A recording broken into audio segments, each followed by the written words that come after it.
حيا الله المتابعين الغوالي، اهلا وسهلا بكم في فيديو جديد. بهذا الفيديو راح اذكر لكم 3 موبايلات صراحة من افضل الموبايلات اللي انا جربتها بهذا السعر. تقريبا 250 الف. فبهذا السعر يعني هواي مجرب موبايلات، للأمانة ما شفت موبايلات افضل من هذه اللي راح اذكرها بالفيديو على هذا السعر، من ناحية مواصفات، من ناحية انه الجهاز كشكل كتصميم والى اخره. طبعا اكو شغلة احب انوه عليها اللي هي مسألة سعر صرف الدولار. طبعا سالفة كلش مزعجة، اتوقع مو بس هي الاغلب العالم، يعني ما اعرف شنو الحكمة، يوميا صاعد نازل صاعد نازل. حتى بهذا الفيديو هذا صوراني لحد اخر مرة شفته يمكن 162 الف لل$100. فهاي ليش دا اذكر هالنقطة؟ قبل مثلا اشهر ناشر مثلا فيديو او منزل فيديو، منزل موبايل وتشوف هسه سعر مالته الفرق 20 30 الف 40 الف ونفس الموبايل. فهي كل هاي المشكلة انه بسبب هاي السالفة. بس انا مثل ما ناصحكم من قبل انه اذا انت تعتمد فقط على الدولار راح تكون عندك الامور اوضح. على العموم خليكم متابعين الفيديو.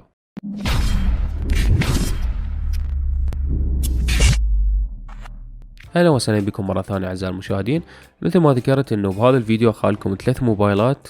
طبعا هاي الموبايلات اني قلت انه مجرب هواي موبايلات، بس هاي الموبايلات من ناحية انه يطنك مثلا كمواصفات مقابل سعر، كمثلا جودة، كاستعمال، انا اشوف ان افضل شيء. اول شيء عندنا هنا حتى بدون ما نطول اللي هو الانفينكس النوت 30. هذا الجهاز يجي بسعر $149، يعني تقريبا 238 الف. هذا الجهاز يجيك بتصميم البلاستيك كفريم وظهر، وصراحة هنا الجهاز كلش عملي ومناسب على هذا السعر. هنا عندنا مربع الكاميرات واللي يكون بهذا الشكل مثل ما تشوفون، وعندنا هنا بطارية 5000 ملي امبير، وعندنا الجهاز يكون بسرعة شحن 45 واط. وبالنسبة للصوت فهنا الصوت موجود صوت ستيريو على هذا الجهاز، والصوت جدا نقي. وشباب اي جهاز اذكره اذا حاب تعرف تفاصيل اكثر عنه اكتب على القناة حتى تشوف فيديو الكامل. المهم الصوت هنا كلش حلو، عندنا صوت ستيريو. وبالنسبة للبصمة فهنا عندنا بصمة مدمجة وهي زر التشغيل، بصمة جانبية. طبعا هنا عندنا 3 كاميرات بالظهر، الأساسية 64 ميجا بكسل فتحة 1/7، وعندنا كاميرا العمق، وبالنسبة للعدسة الثالثة اللي هي الوايد. وطبعا بالنسبة لكاميرا السيلفي فهنا كاميرا السيلفي 16 ميجا بكسل. وعندنا هنا شاشة من نوع IPS بمعدل تحديث يوصل لحد 120 هرتز. الحلو بهذا الجهاز او بالنوت 30 الانفينكس، جهاز كلش يعني مناسب على سعره، مواصفاته، تصميم الجهاز. بس اكو شغلة كلش حلوة حبيت اذكرها واتطرق لها على الجهاز. هنا عندنا العلبة، بحيث انت من تشتري الجهاز بعد خلص كل شي ما يحتاج تشتري وياه. عندنا العلبة موجود بيها شاحن، موجود بيها كيبل، موجود بيها هيدفون، وايضا موجود بيها لزقة حماية ضد الكسر. فعلبة كل شي خالي لك بيها. اوكي، هذا اول موبايل حبيت انصحكم به وعن تجربة. مثل ما قلت لكم اللي يحب يشوف الفيديوهات اي جهاز راح ينذكر كلهم موجودات فيديوهات كاملة بالقناة. الجهاز اللي بعده اللي هو الاوبو الاي 58. هذا الجهاز نفس السعر، سعره $149، يعني تقريبا 238 الف. هذا الجهاز يجيك بتصميم بلاستيك همينه كظهر وفريم بلاستيك. عندنا هنا همينه صوت ستيريو والصوت جدا ممتاز. بالنسبة للبطارية فالبطارية هنا 5000 ملي امبير، وعندنا هنا شحن سريع 33 واط. وعندنا هنا ايضا بالنسبة للبصمة فتكون هنا بصمة مدمجة وهي زر التشغيل، بصمة جانبية. وعندنا هنا شاشة بقياس 6.7 من نوع IPS، والتخزين هنا 128، والرامات توصل لحد 16 جيجا بايت. وبالنسبة للمعالج فهنا موجود على هذا الجهاز الميديا تك الهيليو جي 85.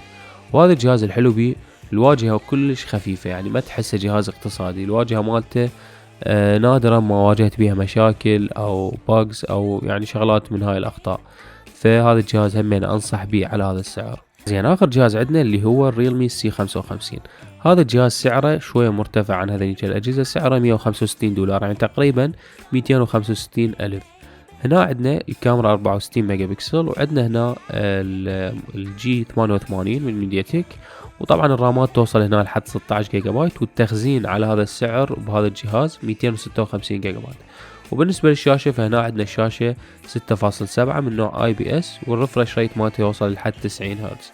وطبعا هنا هاي الشاشة مثل ما تعرفون اللي بيها اللي هو الدايناميك ايسلاند او هاي الجزيرة التفاعلية، مثل الموجودة بالايفون 14 او حتى الايفون 15. طبعا بالنسبة للبطارية فالبطارية هنا راح تكون 5000 ملي امبير، والشحن 33 واط. بس اكو شغلة حبيت مثلا الفت نظركم لها، اللي مهتم بالصوت او مثلا انت ماخذ لوالدك ماخذ الشخص يعني صوت يعني سمعه مو قوي، فالجهاز او انت يعني بصورة عامة اذا مثلا تحب تشوف تشاهد محتوى، تحب تلعب العاب، فاكيد الصوت بالنسبة لك مهم. فهنا عندنا الصوت من جهة وحدة، يعني عندنا صوت مونو مو افضل شي هذا الجهاز بالصوت. واكو شغلة همينة يعني خلينا نقول مو افضل شي همينة على هذا الجهاز بهذا السعر، اللي هي كاميرا السيلفي. فكاميرا السيلفي همينة كلش تعبانة بهذا الجهاز بالنسبة لسعره، بس يبقى جهاز كلش قوي على هذا السعر.